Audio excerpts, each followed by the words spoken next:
Hello बच्चों, good afternoon. बच्चों, हम लोग चंद्रापीठ कथा में पूर्व अध्ययन के बारे में चर्चा करते हुए फिर आगे का पैराग्राफ पढ़ेंगे।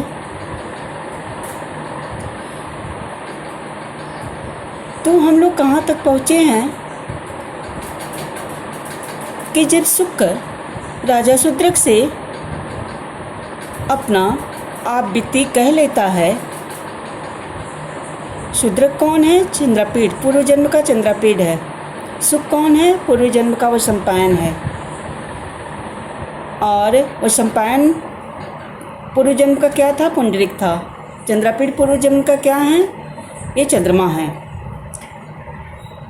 जब शुक्र किसी प्रकार से वह चांडाल कन्या के द्वारा, आगे हम लोग पढ़ चुके हैं कि वह चांडाल कन्या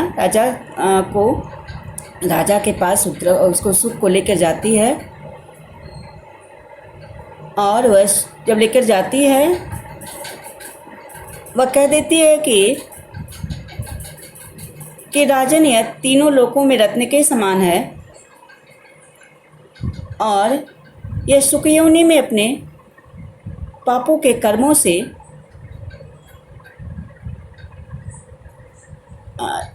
पड़ गया है। तो ये सब सारी बातें बता करके वापस चली जाती है। तब फिर सुख जो है वह अपनी आप बीती, तो उसे मनुष्य जैसी वाणी उसे प्राप्त था, उसे अपना पूर्व संस्कार और पूर्व जन्म का सारी यादाश्त उसे वापस आ गई है। जब जाबाली ऋषि के मुख से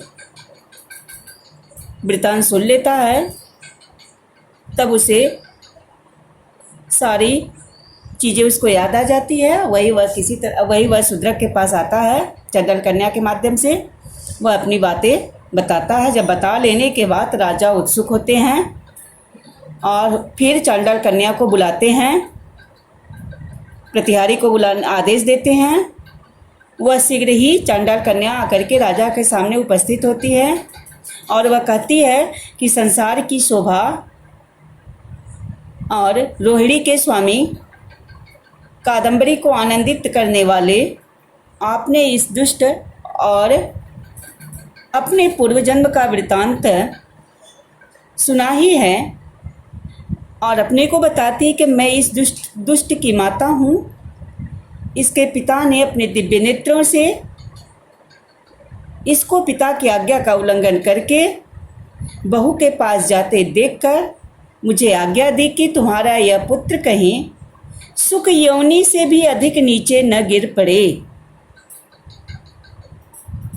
समझ में आ रहा कथा ना? कि फिर वह सुख महाश्वेता के पास ही जाना चाहता है, क्योंकि चंद्रापीठ का तो उसे ज्ञान नहीं था कि चंद्रापीठ का जन्म कहाँ हुआ है, यह नहीं उसे ज्ञान था। लेकिन वह महाश्वेता के बारे में पूरा उसे सब सारी बातें याद थी और वही फिर जाना चाहता। तब वही श्वेतकेतु रोकते हैं और किसको भेजते हैं? अपनी पत्नी लक्ष्मी। वह किस रूप में आती है? चांडाल कन्या के रूप में आती हैं। क्यों? मैंने लोगों से बचने के लिए अपने को चांडालों बस्ती में रहती हैं और अपने को चांडाल जाति बताती हैं। तो वही वह बता रही है, वही चांडाल कन्या अब राजा से बता रही है बातें। जब दोबारा उसको बुलाते हैं तब वही वह कहती है कि वही मुझे भेजते हैं कि कहीं सुख योनि से भी वह नीचे न गिर जा। फिर वही वह जाना चाहता है। तो तुम ऐसा करो कि जब तक मेरा अनुष्ठान समाप्त नहीं होता तब तक इसे मृत्युलोक में ही बांध करके रखो। और मैंने इसे शिक्षा देने के लिए सब काम किया है। अब वह कार्य भी पूरा हो चुका है और साप का समय भी समाप्त हो गया है। तो साप के अंत हो जाने पर तुम दोनों साथ ही सुखी होगे। इसलिए मैं इसके तुम्हारे पास ले आई हूँ। यही मैंने वो अपने को बता रही हैं कि लोगों के संपर्क से दूर रहने के लिए मैं अपनी जाति चांडाल बताई हूँ। इसलिए तुम दोनों साथ ही जन्म और बुढ़ापे आदि के दुखों से भरे शरीर का परित्याग करके प्रियजनों के समागम का सुख भोगो ऐसा कहती हुई फिर वह चांडाल कन्या कहाँ चली जाती है? आकाश में उड़ जाती है। तो बच्चों, पूर्व पठन पाठन से हम अगला पैरा जोड़ते हैं। अथ राज्ञः तद्वचनम् आकर्ण्य संस्मृत जन्मांतरस्य मकरकेतुः जीवितापहरणाय पदम चकार। तो इसके बाद राजा तद्वचनम, इस प्रकार उसकी वाणी सुनकर, किसकी वाणी सुनकर? किसकी? चांडाल कन्या की।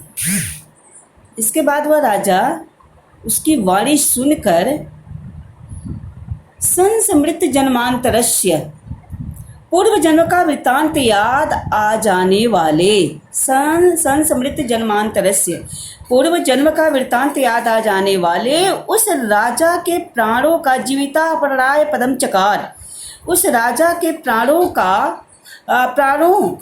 का हरण करने के लिए कामदेव, राजा का मकरकेतु, राजा का प्राण हरण करने के लिए कामदेव आ पहुंचा। जीवितापहरण, राजा का प्राण हरण करने के लिए कामदेव आ पहुंचा। अब दोनों का साफ वृत्तांत अब जो है समाप्त होने वाला है। तो तामेव कादम्बरी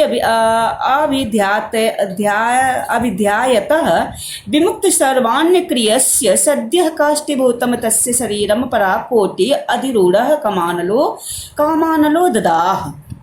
तो कादम्बरी अभिध्यायतः, कादम्बरी के ध्यान में लगे विमुक्त सर्वान क्रियस्य, और सभी क्रियाओं से रहित रहने वाले, अब वह चेतना उनके पास तो थी नहीं, लकड़ी के समान उनका शरीर हो गया था। तो कादम्बरी के ध्यान में लगे तथा सभी क्रियाओं से रहित, काष्ठीभूतम सद्य माने शीघ्र ही, काष्ठीभूतम लकड़ी के बने शरीर को कोटि अधिरूढ़ चरम सीमा पर पहुंचा हुआ। क्या चरम सीमा पहुंचा हुआ?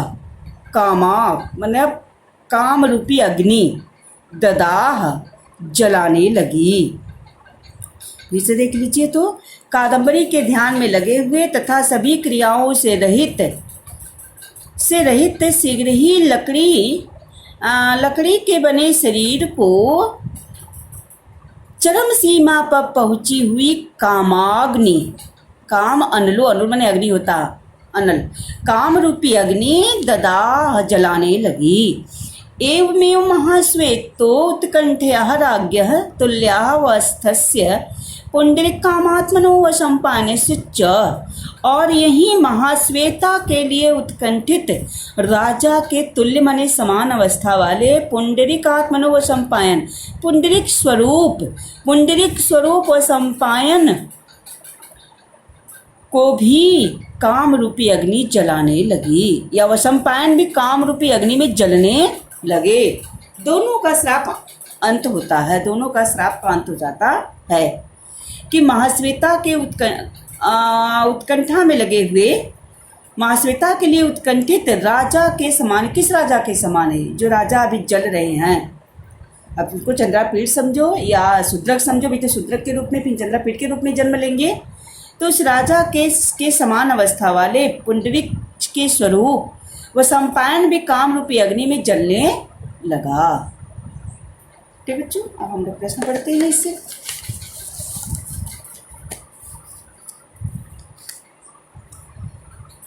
इसका प्रश्न है, दो ही प्रश्न बना हुआ है बच्चों इससे। तो पहला प्रश्न है कि राज्ञः जीवितापहरणाय कः पदम चकार। राज्ञ माने राजा के जीवन को हरण करने के लिए कौन आया? राजा के मृत्यु का कारण बनकर कौन आया? तो राज्ञः जीवितापहरणाय मकरकेतु कामदेव।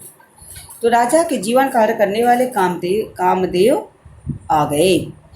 महाश्वेतोत्कंठयः राज्ञः तुल्यावस्थस्य पुंडरीकामात्मनोत्कस्य शरीरोऽपि कामानलो अजदाह।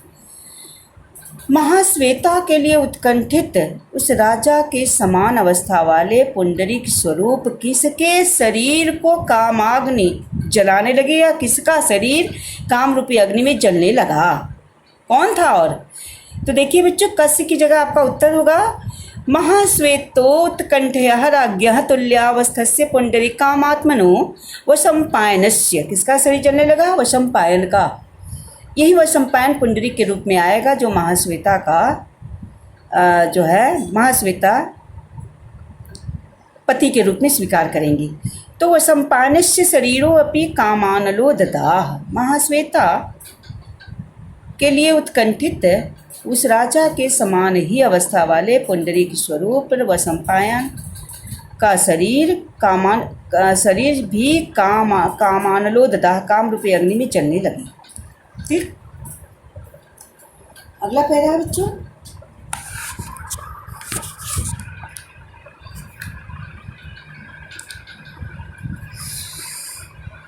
अब अगला पैरा हम लोग पढ़ते हैं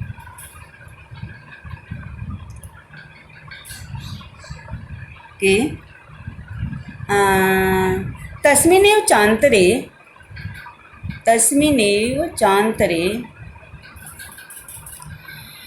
दक्षिणानिलं प्रवर्तयन् मनमथो उल्लासकारी परावर्तत सुरभिमासः। तस्मिन्नेव चान्तरे, इसी बीच, दक्षिण दिशा से अनिल मतलब हवा, अनल में से आगोता भी हम लोग पढ़े हैं कि क्या पढ़े हैं? कामाग्न, काम रूपी अग्नि में अनल में से आग होता है, अनिल का अर्थ होता है हवा, वायु। तो अभी हम लोग अब पढ़ेंगे कि तस्मिन् चान्तरे दक्षिणानिलम प्रवर्तन मनमथो उल्लासकारी परावर्तत सुरभिमास। सुरभिमास किसको कहा है? चैत्र मास को बसंत ऋतु जब जो बसंत ऋतु का समय होता है, चैत्र मास, उसको सुरभिमास कहा जाता है। तो उसी बीच कामदेव को आनंदित करने वाली, मनमथो उल्लासकारी, कामदेव को आनंदित करने वाला चैत्र मास, सुरभि मास है, चैत्र मास, जो दक्षिणी वायु को प्रवर्तन माने चलाता हुआ आ गया। इसी बीच कामदेव को आनंदित करने, उल्लासकारी, हर्षोल्लास करने वाली, यानी जब चैत्र मास आता है, बसंत ऋतु आता है, तो उस समय कामदेव उत्तेजित हो जाते हैं। तो वही कहा कि मन मथो उल्लासकारी, कि कामदेव के हर्ष को बढ़ाने वाला कौन आ गया? दक्षिणा अनिल प्रवर्तन, दक्षिणी वायु को चलाता हुआ आ गया। क्या आ गया? बसंत ऋतु, सुरभि मास, बसंत ऋतु या चैत्र मास आ गया। तो कामदेव को, इसी बीच कामदेव को आनंदित करने वाला चैत्र मास यानी बसंत ऋतु, जो दक्षिणी वायु को चलाता हुआ, दक्षिणानिलम प्रवर्तन, दक्षिणी वायु को चलाता हुआ आ गया। तेन च पर्याकुलित हृदया कादम्बरी सायाने स्नात्वा निर्वर्तित कामदेव पूजा चंद्रापीडम सुरभि शीतल ही स्नपयित्वा अम्भोभि विलिप्य हरिचंदनेन पुष्पैः अलंकृत्य भावार्दयाः दृशा सुचिरम आलोक्य निर्भरम कंठे जग्राह। अब देखो बच्चों क्या होता है, तो जब आ गया दक्षिणी हवाओं को चलाता हुआ बसंत ऋतु आ गया, तो क्या होने लगा कादम्बरी को? तेंच पर्याकुलित हृदया, जिससे वह बेचैन होकर, उसका हृदय बेचैन होने लगा, माने बहुत गर्मी होने लगी। तेंच पर्याकुलित हृदया, तो जिससे उनका हृदय बेचैन हो गया। वह बेचैन होकर के सायंकाल कादम्बरी ने स्नात्वा, कत्वा प्रत्यय इसमें लगा है, स्नान किया, सायंकाल स्नान किया, और कामदेव निवर्तित कामदेव पूजा, कामदेव की पूजा की, और चंद्रापीडम सुरभि शीतलई, उन्होंने कामदेव की पूजा किया और चंद्रापीड को भी क्या किया, चंद्रापीठ को सुगंधित तथा शीतल जल से, सुरभि शीतल ही, सुगंधित, सुरभि माने सुगंधित, शीतल में शीतल, स्नान पे तो अम्भोभी माने जल होता है, अम्भोभी का जल का पर्यायवाची शब्द अम्भोभी, जलों से शीतल जल से नहलाकर, शीतल सुगंधित और शीतल जल से स्नपयित्वा नहला करके, और इसमें भी कत्वा प्रत्यय लग गया, नहला करके, विलिप्य हरिचंदनेन, और मलयगिरी चंदन का लेप किया, मलयगिरी हरिचंदनेन माने मलयगिरी, विलिपि माने मलयगिरी चंदन का लेप किया, पुष्पै अलंकृत्य, पुष्पै अलंकृत्य, और क्या किया, फूलों से सजाकर भावार्द्रया दृशा सुचिरम, भावपूर्ण नेत्रों से देर तक देखकर, उसे बहुत देर तक देखती रही, ऐसा करने नहलाई, उनका मतलब कामदेव की पूजा की, चंद्रापीठ को सुगंधित और सुंदर जो है शीतल जलों से नहला करके, और मलय गिरी चंदन का लेप किया तथा फूलों से सजा करके क्या किया, पुष्पै अलंकृत्य, पुष्पै में तृतीय व्यक्ति बहुवचन है, फूलों से अलंकृत माने सजा करके, अलंकृत्य इसमें लेप प्रत्यय लगा हुआ है, और भावात्रय दृशम सुचिरम, और क्या किया, भावपूर्ण नेत्रों से देर तक, सुचिरम माने देर तक, आलोक्य देखकर, भावपूर्ण नेत्रों से बहुत देर तक देखकर, निर्भरम कंठे जगरा, फिर क्या किया कादम्बरी ने उन्हें भावावेश में उसे गले लगा लिया, भावावेश में आकर के उन्हें गले लगा लिया, तेन कादम्बरी कंठ ग्रहेण, अब क्या हुआ, अब उनका श्राप का भी अंत हो रहा है, क्योंकि शुक का जब यही था, उनको श्राप था कि यह अपने पूर्व आप बीती बातें जब सुन लेंगे या सारी कथा जब सुन लेंगे तो दोनों का श्राप का अंत होगा, तब वही शुक के मुख से वह सारी श्राप का अंत हो रहा है। तो तेन कादम्बरी कंठ ग्रहेण, और श्वेत केतु के अनुष्ठान भी समाप्त हो गया है, माने श्राप का अवसान हो गया है, वहाँ जो अनुष्ठान चल रहा था वह भी समाप्त हो गया है, और चंडाल कन्या के मुख से शूद्रक ने तोते के बताने के बाद चंडाल के मुख से भी सारी बातें उन्होंने सुन लिया, चंडाल कन्या के मुख से भी सुन लिया, तब उनका श्राप का अंत होने वाला है। उसी समय अंत, जैसे वहाँ अंत हो रहा वैसे ही कादम्बरी के द्वारा ये सब क्रियाएं शुरू हो गई है। तो तेन कादम्बरी कंठ ग्रहेण, तो कादम्बरी के गले लगाने से चंद्रापीठ के शरीर में प्राण का संचार होने लगा। क्या होने लगा, जैसे ही वह उन्हें गले लगाते हैं वैसे चंद्रापीठ के शरीर में क्या होने लगा, पुनर्जीवितम प्रत्यय, प्राण का संचार होने लगा। सद्य ये उच्छ्वसित हृदय, और शीघ्र ही शरीर में सांसें, सद्य माने शीघ्र ही, एवं माने ही, उच्छ्वसितम हृदयम माने हृदय में शरीर में सांसें आने जाने लगी।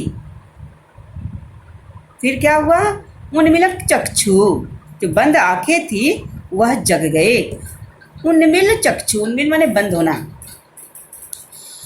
तो वह सोकर जगे हुए के समान, सोकर सुप्त से प्रबुद्धम ईव, सोकर जगे हुए के समान क्या करने लगे, जगे हुए के समान, उनके प्रत्यापन्न सर्वांग चेष्टः माने सभी अंगों में क्या होने लगा, संचार होने लगा, वापस आने लगा, माने सभी अंगों में चेष्टा होने लगी। चंद्रापीठ कादम्बरी दौर्भ्याम आबंधनम अवादीत, फिर क्या किए चंद्रापीठ, और उसने अपनी दोनों भुजाओं से दौर्भ्याम, किसने, चंद्रापीठ ने अपनी दोनों भुजाओं से कादम्बरी को जकड़ते हुए, आबंधन अवादित, जकड़ते हुए बोला।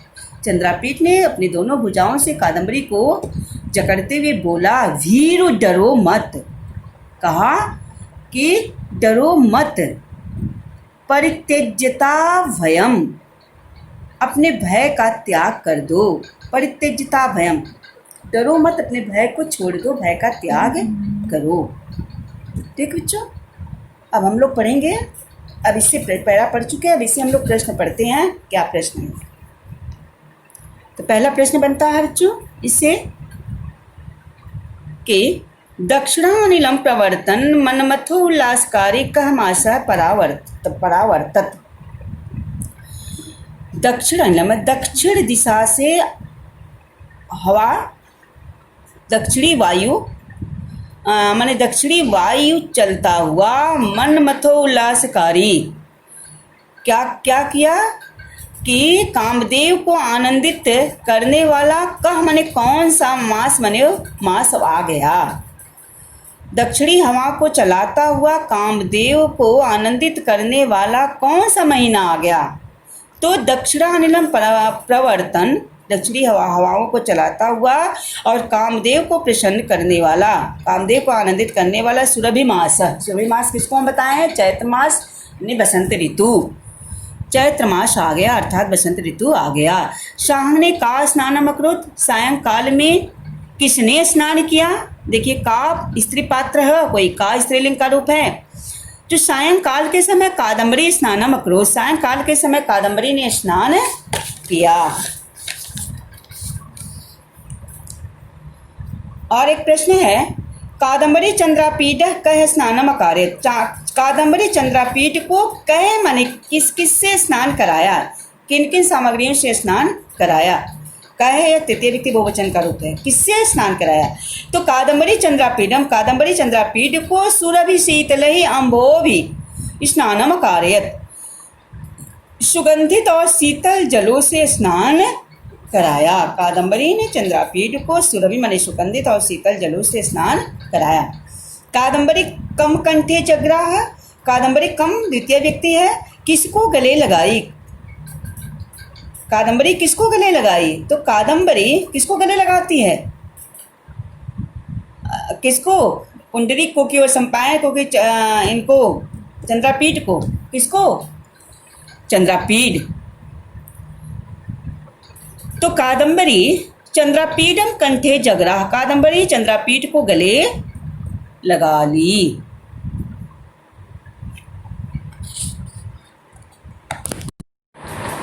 अगला पैरा बच्ची हो, देखिए प्रत्युजीवितो अस्मि तवैव मनो कंठ ग्रहेण, यानी फिर से प्रत्युजीवितो अस्मि, फिर से जीवित हो गया हूँ। अब वो कहते हैं कि डरो नहीं, उनको अपने दोनों भुजाओं से कादम्बरी को जकड़ करके कहते हैं कि डरो नहीं, अपने भय को छोड़ दो। उसी के बाद कहते हैं प्रत्युजीवितो अस्मि तवैव मनो कंठ ग्रहेण, कि तुम्हारे इस गले लगाने से मैं जीवित हो गया हूँ, पुनः मैं जीवित हो गया हूँ, तुम्हारे गले लगाने से मैं पुनः जीवित हो गया हूँ। तुम खलु अमृत संभवात अपसरसाम कुलात उत्पन्न, करें कि तुम अमृत से उत्पन्न, तुम बताते हैं कि तुम अमृत से उत्पन्न, अमृत संभवात, समझ में उत्पन्न होता अमृत से, अमृत से उत्पन्न अप्सराओं के कुल से, कुलात पंचमी व्यक्ति है, अप्सराओं के कुल से उत्पन्न हो। तुम अमृत से उत्पन्न अप्सराओं के कुल से उत्पन्न हो। कौन कहता है? चंद्रापीठ। और अद्य स में व्यपगतः सापः, और कहते आज मेरा साप दूर हो गया। अद्य मने आज, स में आज वह मेरा जो साप था वह दूर हो गया। तो परित्यक्ता सा शूद्राख्याम, परित्यक्ता सा शूद्राख्याम, तनु माने शरीर, शूद्रक नामक जो शरीर था परित्यक्ता, मतलब मैं शूद्रक का शरीर छोड़ दिया। परित्यक्ता मैं शूद्रक का शरीर छोड़ दिया। अपि च प्रिय सख्या अपि ते महाश्वेतायाः प्रियतमो मयैव सह विगत शाप संवृत्तः अविदधत्तेव चंद्रापीठ शरीरांतरित वपुषि चंद्रमसी। क्या कहते हैं कि मैं शूद्रक का शरीर छोड़ दिया है और तुम्हारी, और क्या कहते हैं, प्रिय सख्या अपि च, और तुम्हारी प्रिय सखी महाश्वेता का भी प्रियतम, प्रियतमो, और तुम्हारी प्रिय सखी महाश्वेता का भी प्रियतम।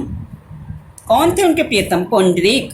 प्रियतम मयैव, मेरे सह, मयैव साथ, मयाधन एव तनसह, मेरे ही साथ। मयैव में कौन सी संधि है? वृद्धि संधि। सह में तृतीय व्यक्ति का प्रयोग होता है। तो मया धन एव धनशः, यानी मेरे ही साथ साप से मुक्त हो गया है, विगत साप संवृत्तम, और तुम्हारे प्रिय सखी का प्रियतम भी मेरे ही साथ साप से मुक्त हो गया है। चंद्रापीठ किससे बताती है? कादम्बरी से। चंद्रापीठ के साथ वो नहीं आए, क्योंकि चंद्रापीठ का जो मृतक शरीर था वह कादम्बरी के पास था, लेकिन पुंडरीक का मृतक शरीर नहीं था। वह चंद्रमा उन्हें ले जाकर के चंद्रलोक में सुरक्षित रखा था। अभी हम लोग पीछे जब पढ़े थे तो उनके शरीर को जो है इंदुकांत मणि की शैया पर सुरक्षित रखा गया था। तो उनके पास है नहीं, इनका तो शरीर तुरंत इनको वापस, उनका शरीर उनके पास तो है नहीं, चंद्रलोक में पड़ा हुआ है। तो वही कहते हैं अभिदत्त तेव चंद्रापीठ शरीरंतरित वपुषि चंद्रमसी। वह कहते हैं कि चंद्रापीठ के शरीर में छुपे हुए चंद्रापीठ चंद्रमा का ही अवतार था। तथैव कष्टेन एकावली। तो इस प्रकार वह धारयन एकावली, इस प्रकार वह एकावली को धारण किए हुए उस एक मिनट सुन, कष्टेन एकावलिन, तथा वैसे ही लकड़ी के समान उस शरीर में एकावली को धारण किए हुए किसका शरीर छोड़ करके? सुख शरीरा, समुत सृष्ट सुख शरीरा, यानी सुज्ञ के शरीर को सुज्ञ का शरीर छोड़ देने वाले कपिंजल करावलंबी, कपिंजल का हाथ पकड़े हुए पुंडरीक अंबर तलात अवतरण अदृश्यत। पुंडरीक जो है आकाश से उतरते हुए दिखाई दिया, पुंडरीक आकाश से उतरते हुए दिखाई दिया। कपिंजल का हाथ पकड़े हुए पुंडरीक आकाश से उतरते हुए अवतरण में उतरते हुए अदृश्यत में दिखाई दिया। किसके शरीर को छोड़ करके? समुद्र श्रेष्ठ सुख शरीर को छोड़ करके, और एकावली को धारण किए हुए पुंडरीक, गले में एकावली पहना हुआ पुंडरीक आकाश से उतरते हुए दिखाई दिया।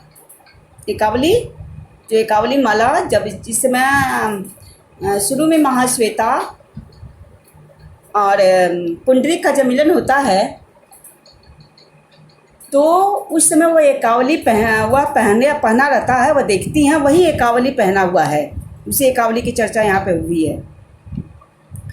तो चंद्रापीडस्तु तम कंठे गृहीत्वा अब्रवीत। तो चंद्रापीड उनको गले लगाकर बोला। किसको? तो पुंडरीक आ गया, वह भी आकाश तल से उतर के कपिंजल के साथ आ गया। तो पहले चंद्रापीड उन्हें गले लगाते हैं। चंद्रापीड पुंडरीक को गले लगा करके बोला, सखे पुंडरीक, मित्र पुंडरीक, प्राग जन्म संबंधतात जामाताशी, जामात अशी, जामात माने दामाद होता है, जामात अशी। सखे मित्र पुंडरीक पूर्व जन्म के संबंध से, प्राग माने पूर्व जन्म संबंधात, संबंधांत माने पूर्व जन्म के संबंध से, जामाता अशी, तुम मेरे दामाद हो। पूर्व जन्म के संबंध से तुम मेरे दामाद हो, और अनंतर जन्माहितेन सौहृदयेन मया सह वर्तव्यम भवता।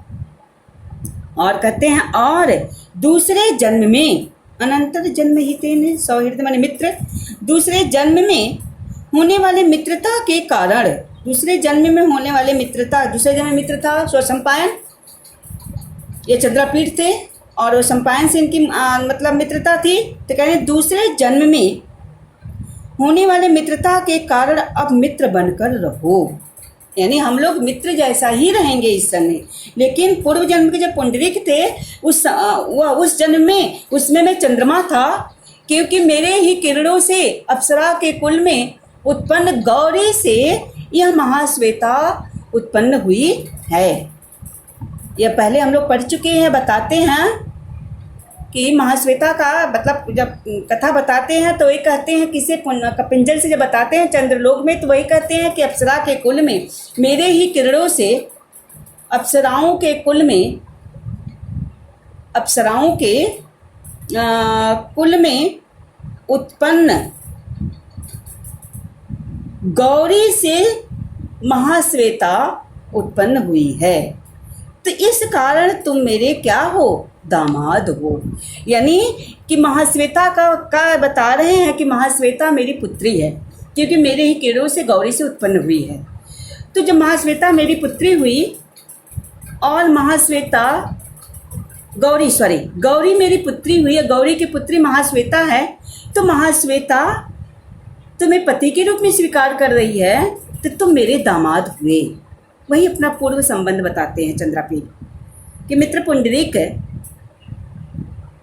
पूर्व जन्म के संबंध से तुम मेरे दामाद हो, लेकिन दूसरे जन्म में होने वाले मित्रता के कारण आप मित्र बनकर रहो, ऐसा उन्होंने कहा। ठीक, अब इससे प्रश्न हम लोग पढ़ते हैं बच्चों। अब प्रश्न क्या है? पहला प्रश्न है कि कस्मात् कुलात् उत्पन्ना, किस कुल से उत्पन्न बताई गई है? अमृत संभवात, अमृत से उत्पन्न अप्सरा के कुल से उत्पन्न हुई है। कस्य तनु परित्यक्ता, कस्य तनु परित्यक्ता, किसके शरीर का त्याग करके, यानी किसके शरीर का त्याग हो गया है? तो शूद्रकाख्या तनु परित्यक्ता, शूद्र के शरीर का त्याग हो गया है। ये शूद्र के रूप में थे चंद्रापीठ, वही बताते हैं अपने बारे में कि मैं शूद्र का शरीर जो छोड़ दिया है, मैं शूद्र का शरीर छोड़ दिया। किसके शरीर को छोड़ दिया गया है? तो शूद्र शरीर को छोड़ दिया गया है। अंबर तलात अवतरण कह दृश्यत, आकाश तल से उतरते हुए कौन दिखाई दिया? कौन था? आकाश तल से उतरते हुए पुंडरीक दृश्यत, कह की जगह पुंडरीक उत्तर होगा, पुंडरीक दिखाई दिया।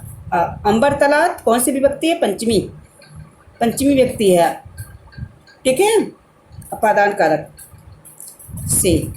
तो अंबर तल से, आकाश तल से उतरते हुए अवतरण, अवतरण में कौन सा प्रत्यय लगा हुआ? सत्र प्रत्यय। उतरते हुए पुंडरीक दिखाई पड़ा। ठीक है, यह कस्मात् कुलात् उत्पन्ना, ये किसके लिए कहा गया है? ये चंद्रापीठ बताता है किसको? कादम्बरी को कह रहा है कि तुम अमृत से उत्पन्न अप्सराओं के कुल में उत्पन्न हो, अप्सराओं के कुल से उत्पन्न हो।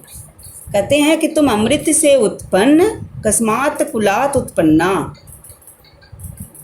तो कस्मात् माने किस कुल से उत्पन्न बताए हैं? तो वही कहते हैं कि अमृत संभवात अप्सरसाम कुलात् उत्पन्ना। कादम्बरी के लिए कहते हैं कि अमृत से उत्पन्न अप्सराओं के कुल से उत्पन्न हो। ठीक, बस बच्चों, आज का हम लोग का पठन पाठन यहीं पे समाप्त होता है।